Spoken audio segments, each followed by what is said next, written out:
ಆನೇಕಲ್ ತಾಲೂಕಿನ ಅತ್ತಿಬೆಲೆ ಕೈಗಾರಿಕಾ ಪ್ರದೇಶದಲ್ಲಿ ಸಂವಿಧಾನ ಶಿಲ್ಪಿ ಡಾಕ್ಟರ್ ಬಿ.ಆರ್. ಅಂಬೇಡ್ಕರ್ ಅವರ 135ನೇ ಜಯಂತಿಯನ್ನು ಅದ್ದೂರಿಯಾಗಿ ಆಚರಿಸಲಾಯಿತು. ಸುವರ್ಣ ಕರ್ನಾಟಕ ರಾಜ್ಯ ಕಾರ್ಮಿಕ ಸಂಘದ ರಾಜ್ಯಾಧ್ಯಕ್ಷ ಗುಡ್ಡಟ್ಟಿ ಆರ್. ಶ್ರೀನಿವಾಸ್ ಹಾಗೂ ಪಿವಿಸಿ ಸಂಘಟನೆಯ ತಾಲೂಕು ಪ್ರಧಾನ ಕಾರ್ಯದರ್ಶಿ ಗುಡ್ಡಟ್ಟಿ ಅಶೋಕ್ ಅವರ ನೇತೃತ್ವದಲ್ಲಿ ಕಾರ್ಯಕ್ರಮ ವೈಭವವಾಗಿ ಆಯೋಜಿಸಲಾಯಿತು. ಅಂಬೇಡ್ಕರ್ ಅವರ ತತ್ವ ಆದರ್ಶಗಳನ್ನು ಸ್ಮರಿಸಿಕೊಂಡು ಸಮಾಜದಲ್ಲಿ ಸಮಾನತೆ ಮತ್ತು ನ್ಯಾಯದ ಸಂದೇಶವನ್ನು ಸಾರಲಾಯಿತು. ಅಂಬೇಡ್ಕರ್ ಗೆಳೆಯರ ಬಳಗ ಹಾಗೂ ಸ್ಥಳೀಯ ಸಂಘಟನೆಗಳ ನೇತೃತ್ವದಲ್ಲಿ ನಡೆದ ಈ ಕಾರ್ಯಕ್ರಮದಲ್ಲಿ ಗಣ್ಯರು, ಜನಪ್ರತಿನಿಧಿಗಳು ಮತ್ತು ಅಂಬೇಡ್ಕರ್ ಅನುಯಾಯಿಗಳು ಭಾಗವಹಿಸಿದರು. ಸಂವಿಧಾನ ಶಿಲ್ಪಿ ಡಾಕ್ಟರ್ ಬಿ.ಆರ್. ಅಂಬೇಡ್ಕರ್ ಅವರ ಭಾವಚಿತ್ರಕ್ಕೆ ಪುಷ್ಪ ನಮನ ಸಲ್ಲಿಸಿ ಅನ್ನ ಸಂತರ್ಪಣೆ ಸೇರಿದಂತೆ ಹಲವು ಸಮಾಜಮುಖಿ ಕಾರ್ಯಕ್ರಮಗಳನ್ನು ಹಮ್ಮಿಕೊಳ್ಳಲಾಯಿತು. ಈ ವೇಳೆ ಮಾತನಾಡಿದ ಕನ್ನಡ ಜಾಗೃತಿ ವೇದಿಕೆ ರಾಜ್ಯಾಧ್ಯಕ್ಷ ಮಂಜುನಾಥ ದೇವ, ಅಧಿಕಾರಕ್ಕಾಗಿ ದಲಿತರನ್ನು ಬಲಗೈ ಎಡಗೈ ಎಂದು ವಿಭಜಿಸಲಾಗುತ್ತಿದೆ ಎಂದು ಆರೋಪಿಸಿದರು.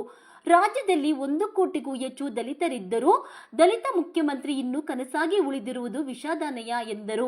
ನೆಹರು ಮತ್ತು ಗಾಂಧಿ ಅವರ ವಿಚಾರಧಾರೆಗಳಲ್ಲಿ ಜಾತಿ ಪರಿಗಣನೆ ಇಲ್ಲದಿದ್ದರೂ ಅಂಬೇಡ್ಕರ್ ಅವರ ತತ್ವಗಳಿಗೆ ಜಾತಿಯ ಬಣ್ಣ ಹಚ್ಚಲಾಗುತ್ತಿದೆ ಎಂದು ಬೇಸರ ವ್ಯಕ್ತಪಡಿಸಿದರು. ಅಂಬೇಡ್ಕರ್ ಜ್ಞಾನ ಪ್ರತೀಕವಾಗಿದ್ದು ಅವರ ಗ್ರಂಥಾಲಯದಲ್ಲಿ ಸುಮಾರು 50,000 ಪುಸ್ತಕಗಳಿದ್ದು 25,000 ಪುಟಗಳಷ್ಟು ಕೈಬರಹ ಕೃತಿಗಳನ್ನು ರಚಿಸಿದ ಮಹಾಜ್ಞಾನಿಯಾಗಿದ್ದರು ಎಂದರು. ಅವರ ಆದರ್ಶಗಳು ಮತ್ತು ತತ್ವಗಳು ಪ್ರತಿಯೊಬ್ಬರೂ ಜೀವನದಲ್ಲಿ ಅಳವಡಿಸಿಕೊಳ್ಳಬೇಕು ಎಂದು ಕರೆ ನೀಡಿದರು. ಯುವ ಘಟಕದ ಮುಖಂಡ ಸಿಂಗೇನ ಅಗ್ರಹಾರ ಎಸ್.ಕೆ. ಗೌರೀಶ್ ಮಾತನಾಡಿ, ಮತಗಳನ್ನು ಮಾರಿಕೊಳ್ಳುವುದರಿಂದ ಉತ್ತಮ ಸಮಾಜ ನಿರ್ಮಾಣ ಸಾಧ್ಯವಿಲ್ಲ. ಅಂಬೇಡ್ಕರ್ ಹೇಳಿದಂತೆ ಮತ ಮಾರುವುದು ಮಗಳನ್ನು ಮಾರಿದಷ್ಟೇ ತಪ್ಪು ಎಂದು ಎಚ್ಚರಿಸಿದರು. ಗುಡ್ಡಟ್ಟಿ ಆರ್. ಶ್ರೀನಿವಾಸ್ ಹಾಗೂ ಗುಡ್ಡಟ್ಟಿ ಅಶೋಕ್ ಅವರ ನೇತೃತ್ವದಲ್ಲಿ ಕಾರ್ಯಕ್ರಮವನ್ನು ಯಶಸ್ವಿಯಾಗಿ ಆಯೋಜಿಸಲಾಯಿತು. ಕಾರ್ಯಕ್ರಮದಲ್ಲಿ ಜೆಡಿಎಸ್ ಎಸ್ಸಿ/ಎಸ್ಟಿ ವಿಭಾಗದ ರಾಜ್ಯ ಪ್ರಧಾನ ಕಾರ್ಯದರ್ಶಿ ಅತ್ತಿಬೆಲೆ ಪಟಾಪಟ್ ರವಿ, ಮುತ್ತನಲ್ಲೂರು ಗ್ರಾಮ ಪಂಚಾಯಿತಿ ಮಾಜಿ ಸದಸ್ಯ ಗೌರೀಶ್, ಹೋರಾಟಗಾರರಾದ ರಾಮಸ್ವಾಮಿ, ನಾಗರಾಜ್, ಮೌರ್ಯ, ನವೀನ್ ಗೌಡ, ಬಳಗರಹಳ್ಳಿ ಕುಮಾರ್, ಶ್ರೀಧರ್, ಮಂಜು, ರಾಮ, ಗೋಪಿ, ಲೋಕೇಶ್, ಸತೀಶ್ ಸೇರಿದಂತೆ ಬಗ್ಗೆ ಅಪಾರ ಒಂದು ಜ್ಞಾನ. ಏನೇ ಆಗ್ಲಿ ನಾವೆಲ್ಲ ಒಗ್ಗಟ್ಟಾಗಿ ಏನಾದ್ರೂ ಮಾಡೋಣ ಅನ್ನೋದು ಅವರು ಗುಡ್ಡಟ್ಟಿನಲ್ಲಿ ಕೆಲವೊಂದು ಆದರ್ಶಗಳನ್ನ ಹಾಕೊಂಡ್ ಬಂದ್ರು. ಅವರಿಗೆ ಸಹಾಯಕವಾಗಿ ಅಂತಂದ್ರೆ ಬಲಗೈಯಾಗಿ ನಮ್ಮ ಅಶೋಕಣ್ಣವರು ಕೂಡ ನಿಂತಿದ್ದಾರೆ. ಇವರ ಒಂದು ಜೀವನ ನಿರಂತರವಾಗಿ ಹೋಗ್ಲಿ. ಪ್ರತಿ ವರ್ಷ ಇಲ್ಲಿ ಅಂಬೇಡ್ಕರ್ ಜಯಂತಿ ವಿಜೃಂಭಣೆಯಿಂದ ಆಚರಣೆ ಮಾಡಲಿ. ನಾವೆಲ್ಲರೂ ಅವರಿಗೆ ಸಪೋರ್ಟ್ ಮಾಡಿ ನಾವು ಇದನ್ನ ಮುಂದುವರಿಸಿಕೊಂಡು ಹೋಗೋಣ ಅಂತ ಈ ಸಂದರ್ಭದಲ್ಲಿ ಹೇಳ್ತಾ ಎಲ್ಲರಿಗೂ ಜೈ ಭೀಮ್, ಜೈ ಭೀಮ್. ಅಧಿಕಾರಿಗಳು ಅಲ್ಲಿವರೆಗೂ ಬಾಬಾ ಸಾಹೇಬ್ ಅಂಬೇಡ್ಕರ್ ಕನಸು ನನಸಾಗುವುದಿಲ್ಲ. ಆ ನಿಟ್ಟಿನಲ್ಲಿ ನೀವೆಲ್ಲರೂ ಕೂಡ ಕಾರ್ಯರೂಪಕ್ಕೆ ಬರಬೇಕು, ಹೊಸ ಒಂದು ಸಮಾಜವನ್ನು ಕಟ್ಟಬೇಕು ಅಂತ ಹೇಳ್ತಾ ಈ ಕಾರ್ಯಕ್ರಮವನ್ನ ಆಯೋಜಿಸಬೇಕಂತ ನನ್ನ ಎಲ್ಲ ಸ್ನೇಹಿತರಿಗೆ ಹೋಲಿಸ್ತಾ ನನ್ನ ಮಾತನ್ನು ಮುಗಿಸ್ತೇನೆ. ಜೈ ಭೀಮ್, ಜೈ ಭಾರತ್. ಅತ್ತಿಬೆಲೆ ಗೆಸ್ಟ್ ಲೈನ್ ಹತ್ರ ಪ್ರತಿ ವರ್ಷದಂತೆ ಈ ವರ್ಷವೂ ಸಹ ನಮ್ಮ ಮೂಕ್ ಸೀನಣ್ಣವರು ಮತ್ತು ನಮ್ಮ ಅಶೋಕ್ ಅಣ್ಣನವರು ಮತ್ತು ನಮ್ಮ ರಾಜಣ್ಣವರು ಅವರು ಪ್ರತಿ ವರ್ಷ ಈ ಒಂದು ಭಾಗದಲ್ಲಿ ಬಾಬಾ ಸಾಹೇಬ್ ಅಂಬೇಡ್ಕರ ಒಂದು 135ನೇ ಜಯಂತಿಯನ್ನು ಮಾಡ್ತಾ ಇದ್ದಾರೆ. ನಿಜವಾಗ್ಲೂ ನೋಡಿ, ಇವತ್ತು ನೀವು ನೋಡಿರ್ಬೋದು ನೋಡಿ, ಅವರು ಒಂದು ಅನ್ನದಾನ ಸೇವೆ ಆಗಿರ್ಬೋದು. ಇವತ್ತು ಅನೇಕ ಗಣ್ಯರನ್ನು ಕರೆಸಿ ಇಲ್ಲಿ ಅವರ ಬಾಬಾ ಸಾಹೇಬರ ಅನುಯಾಯಿಗಳು ಬಂದು ಒಂದು ಚಿಂತನೆ ಮಾಡುವಂಥದ್ದು ಮತ್ತು ಎಲ್ಲರನ್ನೂ ಕರೆಸಿ ಈ ಒಂದು ಕಾರ್ಯಕ್ರಮ ಮಾಡ್ತಾ ಇರೋದು ನಿಜವಾಗ್ಲೂ ನಮ್ಮೆಲ್ಲರಿಗೂ ಒಂದು ಶ್ಲಾಘನೀಯವಾದಂಥ ಕಾರ್ಯಕ್ರಮ. ನಮ್ಮ ಸೀನಣ್ಣವರು ಪಾಪ ಅವರು ಮೂಕ್ ಕಂಪ್ನಿಯಲ್ಲಿ ಕೆಲಸ ಮಾಡ್ತಾಯಿದ್ದಾರೆ ನೋಡಿ. ಅವರು ಬಾಬಾ ಸಾಹೇಬ್ ಅಂಬೇಡ್ಕರ್ ಮೇಲೆ ಇಟ್ಟಿರ್ತಕ್ಕಂಥ ಪ್ರೀತಿ 1 ವಾರದಿಂದ ರಜೆ ಹಾಕಿ ಈ ಒಳ್ಳೆ ಕಾರ್ಯಕ್ರಮ ಮಾಡಬೇಕು, ಒಳ್ಳೆ ಆಯೋಜನೆ ಮಾಡಬೇಕು ಅಂತೇಳಿ ಇವರು ನಮ್ಮ 9th ಸದಸ್ಯರು. ಹಾಗಾಗಿ ಈ ಒಂದು ಕಾರ್ಯಕ್ರಮ ಯಶಸ್ವಿಯಾಗಿದೆ. ಇಲ್ಲಿ ಬಂದಂಥ ಎಲ್ರಿಗೂ ಒಂದು ಅವರ ಬಾಬಾ ಸಾಹೇಬ್ರಂದರೆ ಅದೊಂದು ಶಕ್ತಿ, ಅದೊಂದು ಜ್ಞಾನ, ಅದೊಂದು ಇಡೀ ವಿಶ್ವಕ್ಕೆ ಅದೊಂದು ಶಕ್ತಿ. ಬಾಬಾ ಸಾಹೇಬ್ ಅಂಬೇಡ್ಕರ್ ಬಗ್ಗೆ ನಾವು ಮಾತಾಡೋದಲ್ಲ, ಅವರ ಆದರ್ಶಗಳು ನಾವೆಲ್ಲ. ಹಾಗಾಗಿ ಇವತ್ತು 135ನೇ ಜಯಂತಿ ಕಾರ್ಯಕ್ರಮ. ನಾನು ಒಂದು ಹೇಳಲಿಕ್ಕೆ ಇಷ್ಟಪಡ್ತೀನಿ, ಸಮಾಜದಲ್ಲಿ ಸಾಮಾಜಿಕವಾಗಿ, ಆರ್ಥಿಕವಾಗಿ, ರಾಜಕೀಯವಾಗಿ ಏನು ನಮಗೆ ಅವರು ಪೀಠಿಕೆಯನ್ನು ಕೊಟ್ಟಿದ್ದಾರೆ, ಅದು ನಾವೆಲ್ಲರೂ ನಮ್ಮ ಮಕ್ಕಳಿಗೆ ಒಳ್ಳೆ ಶಿಕ್ಷಣ ಕೊಡಬೇಕು. ಆ ಶಿಕ್ಷಣ ಅಂದರೆ ಬಾಬಾ ಸಾಹೇಬ್ರು ಹೇಳಿದ್ದು, ಯಾರು ಶಿಕ್ಷಣವನ್ನು ಪಡಿತಾರೋ ಅವರು ಒಂದು ಹುಲಿ ಹಾಲನ್ನು ಕುಡಿದಂಥ ಸಮ ಅಂತ ಹೇಳ್ತಾರೆ. ಹಾಗಾಗಿ ಮೊದಲಿಗೆ ನಾವು ಶಿಕ್ಷಣಕ್ಕೆ ಒತ್ತನ್ನು ಕೊಡಬೇಕು. ಈ ಸಮಾಜದಲ್ಲಿ ಏನೇ ನಮಗೆ ಪಡಿಬೇಕಾದರೂ ಹೋರಾಟದ ಮುಖಾಂತರ ನಾವು ಪಡಿಬೇಕು. ಆ ಒಂದು ಹೋರಾಟವನ್ನು ಕೊಟ್ಟಂಥ ನಮ್ಮ ಬಾಬಾ ಸಾಹೇಬ್ ಅಂಬೇಡ್ಕರು.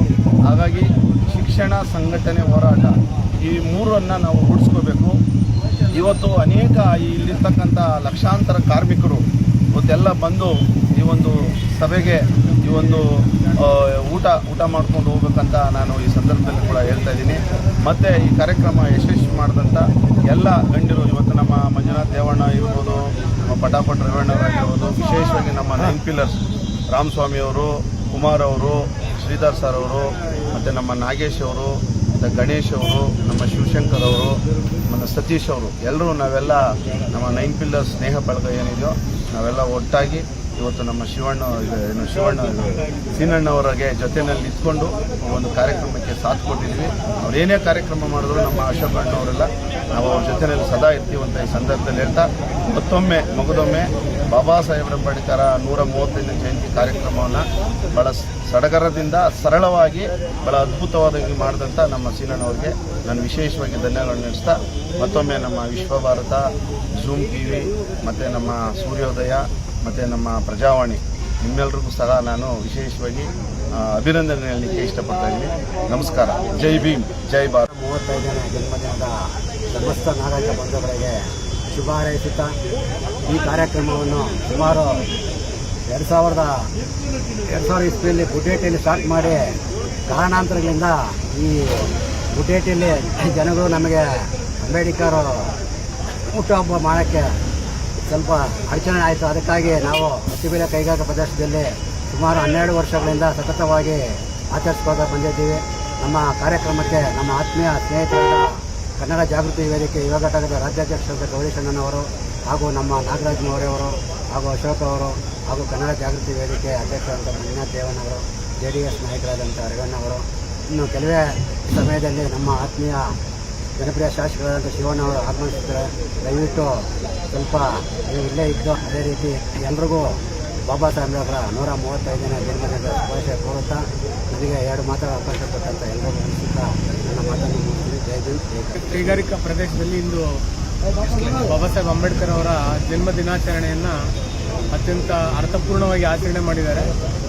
ಈ ಕಾರ್ಯಕ್ರಮದ ರೂವಾರಿಗಳು ಗುಡಟ್ಟಿ ಶ್ರೀನಿವಾಸ್ ಅವರು, ಅಶೋಕ್ ಕುಮಾರ್ ಮತ್ತು ದಿವಂಗತ ರಾಜಣ್ಣವರು ಇಲ್ಲಿ ಕಾರ್ಯಕ್ರಮವನ್ನು ಸುಮಾರು 12-13 ವರ್ಷಗಳಿಂದ ನಿರಂತರವಾಗಿ ಮಾಡ್ಕೊಂಡು ಬಂದಿದ್ದು, ಆ 3 ವಿಭೂತಿಗಳಾಗಿ ಇಲ್ಲಿ ಬಾಬಾ ಸಾಹೇಬರ ಜಯಂತಿಯನ್ನು ನಿರಂತರವಾಗಿ ಮಾಡ್ಕೊಳ್ತಾ ಬರ್ತಾಯಿದ್ರು. ಕಾರಣಾಂತರಗಳ ಅಕಾಲಿಕವಾಗಿ ರಾಜಣ್ಣವರು ಮರಣ ಹೊಂದಿದ್ದಾರೆ. ಅವರ ಅನುಪಸ್ಥಿತಿಯಲ್ಲೂ ಸಹ ಈ ಕಾರ್ಯಕ್ರಮವನ್ನು ಮಾಡ್ತಿದ್ದಾರೆ. ಬಹುಶಃ ಇದಕ್ಕೆ ಮುಂಚೆ ಇಲ್ಲಿ ಕಾರ್ಯಕ್ರಮ ಮಾಡಿದ್ರೆ ತುಂಬ ದೊಡ್ಡ ಮಟ್ಟದಲ್ಲಿ ಜನ ಗ್ಯಾದರ್ ಆಗ್ತಿದ್ರು ಮತ್ತು ಆಡಂಬರವಾಗಿ ವಿಜೃಂಭಣೆಯಿಂದ ನಡೀತಾ ಇತ್ತು ಮನರಂಜನೆಯ ಕಾರ್ಯಕ್ರಮಗಳು. ಆದರೆ ಇವತ್ತು ತುಂಬ ಸರಳವಾಗಿ ಅರ್ಥಪೂರ್ಣವಾಗಿ ನಡೀತಾ ಇದೆ. ಯಾಕಂದರೆ ಅವರೆಲ್ಲರೂ ಬಾಬಾ ಸಾಹೇಬರ ಜಯಂತಿ ನಾನು ಹೇಗೆ ಮಾಡಬೇಕು, ಹೇಗೆ ಆಚರಣೆ ಮಾಡಬೇಕು ಅನ್ನೋದನ್ನ ಅವರಲ್ಲಿ ಅರಿವು ಮೂಡಿದೆ.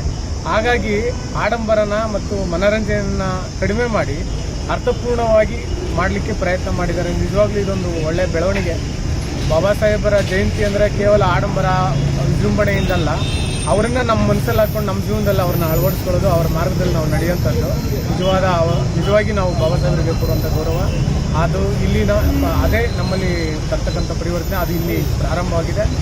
ಮತ್ತು ನಾನು ಎಲ್ಲ ಬಾಬಾ ಸಾಹೇಬ್ ಅನುಯಾಯಿಗಳಿಗೆ ಮತ್ತು ಬಾಬಾ ಸಾಹೇಬ್ ಅಂಬೇಡ್ಕರ್ ಅವರ ಹೆಸರು ಹೇಳ್ತಕ್ಕಂಥ ಮತ್ತು ಅವರ ಮೀಸಲಾತಿಯನ್ನು ಪಡೆದಂಥ ಎಲ್ಲರಲ್ಲೂ 136ನೇ ಜನ್ಮದಿನದ ಅಂಗವಾಗಿ ಕೇಳ್ಕೊಳ್ಳೋದೇನೆಂದರೆ, ಯಾರೆಲ್ಲ ಮೀಸಲಾತಿಯನ್ನು ಪಡೆದಿದ್ದೀರಾ, ಏನು ದೇಶ ಮತ್ತು ರಾಜ್ಯದಲ್ಲಿ ಅತ್ಯಂತ ದೊಡ್ಡ ಮಟ್ಟದಲ್ಲಿ ಒಳ ಮೀಸಲಾತಿಯ ಕಿಚ್ಚು ಹೊತ್ತಿದೆ, ಆ ವಿಚಾರವಾಗಿ ಹೇಳಬೇಕಂದ್ರೆ ಯಾರೆಲ್ಲ ಮೀಸಲಾತಿಯನ್ನು ಪಡೆದಿದ್ದೀವಿ ನಾವೆಲ್ಲರೂ ಸ್ವಲ್ಪ ತ್ಯಾಗ ಮನೋಭಾವದಿಂದ ನಾವು ದಯವಿಟ್ಟು ಆ ಮೀಸಲಾತಿನ ನಮಗಿಂತ ಕೆಳಗಿರ್ತಕ್ಕಂಥವ್ರು, ಆರ್ಥಿಕವಾಗಿ, ಸಾಮಾಜಿಕವಾಗಿ, ಶೈಕ್ಷಣಿಕವಾಗಿ ಕೆಳಗಿರ್ತಕ್ಕಂಥವ್ರಿಗೆ ಅವಕಾಶ ಕೊಟ್ಟು ನಾವು ನಮ್ಮ ಜೀವನನ ವಿದ್ಯೆ ಮತ್ತು ದುಡಿಮೆಯಿಂದ ರೂಪಿಸ್ಕೊಳ್ಬೇಕು ಅಂತ ನಾನು ಮನವಿ ಮಾಡ್ತೀನಿ.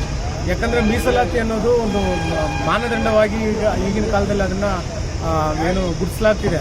ಅದು ಕೇವಲ ಮಾನದಂಡ ಅಲ್ಲ, ನಮಗೆ ಬಾಬಾ ಸಾಹೇಬರು ಕೊಟ್ಟಿರ್ತಕ್ಕಂಥ ಅವಕಾಶ, ಅದನ್ನು ಬಳಸ್ಕೊಂಡು ನಾವು ಮೇಲೆ ಬಂದು ನಮಗಿಂತ ಕೆಳಗಿರ್ತಕ್ಕಂಥವ್ರಿಗೆ ಅವಕಾಶ ಮಾಡಿಕೊಡ್ಬೇಕನ್ನೋದು ಅವರ ಉದ್ದೇಶ.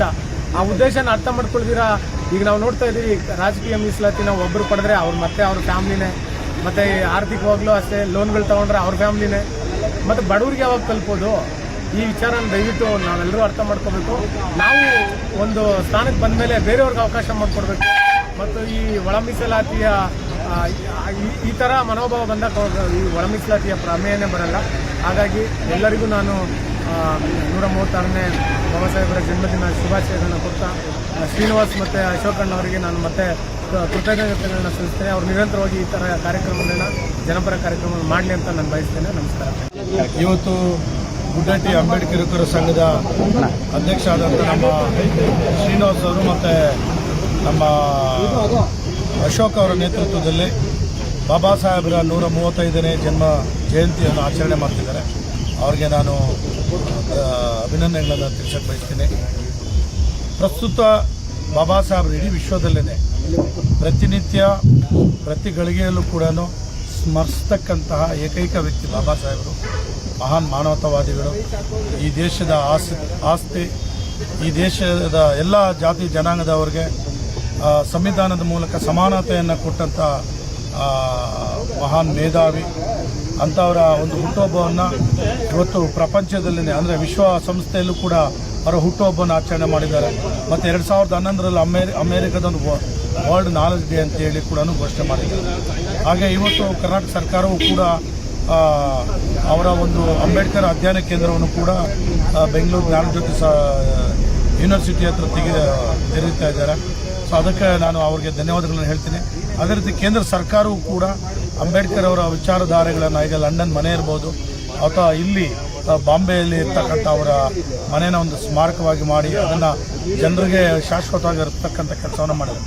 ಬಾಬಾ ಸಾಹೇಬ್ ವಿಚಾರದಲ್ಲಿ ಯಾವುದೇ ಪಕ್ಷ, ಯಾರೇ ವ್ಯಕ್ತಿ ಅವರ ಒಂದು ಒಳ್ಳೆಯ ಉದ್ದೇಶವನ್ನು ಇಟ್ಕೊಂಡು ಮಾಡಿದ್ರೆ ಅದು ಎಲ್ಲರೂ ಕೂಡ ಶ್ಲಾಘನೆ ಮಾಡ್ತಕ್ಕಂಥ ವಿಚಾರ. ಆ ದೃಷ್ಟಿಯಲ್ಲಿ ಹಿಡಿದೀವಿ. ಅದೇ ರೀತಿ ಬಾಬಾ ಸಾಹೇಬರನ್ನು ಎಲ್ಲರೂ ಅರ್ಥ ಮಾಡ್ಕೊಂಡಿದ್ದಾರೆ. ಈ ದೇಶದ ಎಲ್ಲ ಜಾತಿ ಜನಾಂಗಕ್ಕೂ ಸಮಾನತೆಯನ್ನು ಅಂದರೆ ಮೀಸಲಾತಿ ಮುಖಾಂತರ ಸಮಾನತೆಯನ್ನು ಕೊಟ್ಟಂಥವ್ರು, ಆರ್ಥಿಕವಾಗಿ, ಶೈಕ್ಷಣಿಕವಾಗಿ, ರಾಜಕೀಯವಾಗಿ ಅವರಿಗೆ ಸಮಾನತೆಯನ್ನು ಕೊಟ್ಟಿರ್ತಕ್ಕಂಥದ್ದು. ಹಾಗೆಯೇ ಇವತ್ತೇನು ಮಹಿಳಾ ಮೀಸಲಾತಿ 33% ಮೀಸಲಾತಿಯನ್ನು ನಿನ್ನೆ ಪಾರ್ಲಿಮೆಂಟಲ್ಲಿ ಮಂಡನೆ ಮಾಡಿದ್ರು, ಅದು ಸಕ್ಸಸ್ ಆಗಲಿಲ್ಲ. ಆದರೆ ಈ ವಿಚಾರವಾಗಿ ಬಾಬಾ ಸಾಹೇಬರು 1952ರಲ್ಲೇ ಮೊದಲ ಪಾರ್ಲಿಮೆಂಟ್ ಸಭೆಯಲ್ಲಿ ಹಿಂದೂ ಕೋಡ್ ಬಿಲ್ಲನ್ನು ಮಂಡನೆ ಮಾಡ್ತಾರೆ. ಆ ವಿಚಾರದಲ್ಲೂ ಕೂಡ ಮಹಿಳಾ ಮೀಸಲಾತಿಯ ಬಗ್ಗೆನೇ ಬಾಬಾ ಸಾಹೇಬರು ಮಾಡಿದರು. ಅದಾದ ನಂತರ ಮನಮೋಹನ್ ಸಿಂಗ್ ಅವರು ಇದ್ದಂಥ ಪ್ರಧಾನಮಂತ್ರಿಗಳಾಗಿದ್ದಂಥ ಸಂದರ್ಭದಲ್ಲೂ ಕೂಡ ಮಹಿಳಾ ಮೀಸಲಾತಿ ಬಗ್ಗೆ ಮಾತಾಡಿದ್ರೆ ಅವತ್ತು ಕೂಡ ಅದು ಜಾರಿ ಆಗಲಿಲ್ಲ. ಇವತ್ತು ನಿನ್ನೆಯೂ ಕೂಡ ಜಾರಿ ಆಗಲಿಲ್ಲ, ಅದು ಕೂಡ ಮಸೂದೆ ಬಿದ್ದೋಯಿತು. ಆದರೆ ಇವತ್ತು ಮಹಿಳೆಯರಿಗೆ ಸಮಾನತೆಯನ್ನು ಕೊಡ್ತಕ್ಕಂಥದ್ದು ಇವತ್ತು ಬಾಬಾ ಸಾಹೇಬರು ಅದಕ್ಕೇ ಹಿಂದೂ ಕೋಡ್ ಬಿಲ್ಲನ್ನು ರಚನೆ ಮಾಡಿದರು. ಬಾಬಾ ಸಾಹೇಬರು ಮಹಿಳೆಯರಿಗೂ ಕೂಡ ಮೀಸಲಾತಿಯನ್ನು ಕೂರಿಸಿರಷ್ಟೇ ಮಹಿಳೆಯರಿಗೂ ಕೂಡ ಸಮಾನತೆಯನ್ನು ಕೊಡಬೇಕು, ಸಾಮಾಜಿಕವಾಗಿ, ಆರ್ಥಿಕವಾಗಿ, ಶೈಕ್ಷಣಿಕವಾಗಿ ಕೊಡಬೇಕು ಅಂತೇಳಿ ಮಾಡಿದರು.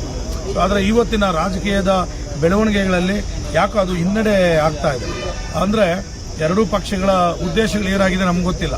ಆದರೆ ಬಾಬಾ ಸಾಹೇಬ್ರ ಉದ್ದೇಶ ಕರೆಕ್ಟಾಗಿತ್ತು, ಆದರೆ ಅವತ್ತು ಕೂಡ ಬಿದ್ದೋಯ್ತು. ಕಾಂಗ್ರೆಸ್ ಗೌರ್ಮೆಂಟಲ್ಲಿ ಮೊದಲ ಪಾರ್ಲಿಮೆಂಟಲ್ಲಿ ಬಿದ್ದೋಯ್ತು. ಹಾಗಾಗಿ ಇವತ್ತು ಅವ್ರಿಗೂ ಕೂಡ ಸಮಾನತೆಯನ್ನು ಕೊಡಬೇಕಾಗ್ತದೆ. ಅದು ಪ್ರತಿಯೊಬ್ಬರ ಜವಾಬ್ದಾರಿ. ಈ ದೇಶವನ್ನು ಆಳ್ತಕ್ಕಂಥವ್ರು ಯಾರೇ ಆಗಿದ್ರು ಕೂಡ ಅವರ ಜವಾಬ್ದಾರಿ ಇದೆ. ಹಾಗಾಗಿ ಮಹಿಳಾ ಮೀಸಲಾತಿನೂ ಕೂಡ ಜಾರಿ ಆಗಲಿ. ಈ ದೇಶದ ಎಲ್ಲ ಬಡವರ ಕಷ್ಟಗಳನ್ನು ನೀಗಿಸ್ತಕ್ಕಂಥ ಸಂವಿಧಾನವನ್ನು 100ಕ್ಕೆ 100ರಷ್ಟು ಜಾರಿ ಮಾಡ್ತಕ್ಕಂಥ ರಾಜಕಾರಣಿಗಳು ಪಾರ್ಲಿಮೆಂಟಿಗೆ ಬರಲಿ. ಮತ್ತು ಕರ್ನಾಟಕದಲ್ಲೂ ಕೂಡ ಜನಸಂಖ್ಯಾವಾರು ಇವತ್ತೇನು ಜಾತಿ ಗಣತಿ ನಡೆದ 1,08,00,000 ಇರ್ತಕ್ಕಂಥ ದಲಿತ ಜನಾಂಗ, ಇಲ್ಲೂ ಕೂಡ ಒಬ್ಬ ದಲಿತ ಮುಖ್ಯಮಂತ್ರಿ ಕೂಡ ಆಗಲಿ ಅಂತೇಳಿ ನಮ್ಮೆಲ್ಲರಿಗೂ ಕೂಡ ಆಶೆ ಇದೆ. ಹಾಗಾಗಿ ನಮ್ಮ ಆನೇಕಲ್ ಕ್ಷೇತ್ರದ ಶಾಸಕ ಬಿ ಶಿವಣ್ಣನವರು ಕೂಡ ಈ ಇನ್ನು 2 ವರ್ಷ ಇದೆ. ಈ 2 ವರ್ಷದಲ್ಲಿ ಅವರು ಕೂಡ ಸಚಿವರಾಗಲಿ ಬಾಬಾ ಸಾಹೇಬರ ಆಶಯಗಳನ್ನು, ಕನಸುಗಳನ್ನು ಈಡೇರಿಸಲಿ ಅಂತೇಳಿ ಈ ಸಂದರ್ಭದಲ್ಲಿ ಅವ್ರಿಗೂ ಕೂಡ ಶುಭಾಶಯನ ಕೊಡ್ತೀನಿ. ಮತ್ತೊಮ್ಮೆ ಬಾಬಾ ಸಾಹೇಬರ 135ನೇ ಜಯಂತಿ ಶುಭಾಶಯ.